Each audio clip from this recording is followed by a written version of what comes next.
I was in the kitchen earlier using some silicone caulk to seal around the sink, and I thought I'd use the silicone to solve another problem, and that is the slamming door.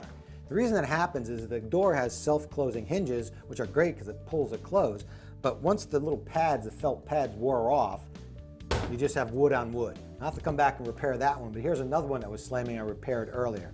What I did is I took the silicone and I put a nice dab of silicone at the bottom corner and the top corner of the door. Then I took masking tape, this is painter's tape, and I put some on the cabinet itself corresponding to where the silicone would be. That's just to keep the door from sticking right to the cabinet. I also sprayed a little cooking oil on the tape, again, to keep the silicone from sticking. And then in order to have the silicone, both silicone pads be exactly the same thickness, I came up with this idea. It's just a paint stick that I taped right to the cabinet. So when the doors close against this, the silicone gets squished down to the exact same thickness. Now we're going to remove everything and try it out. There you go. Problem solved.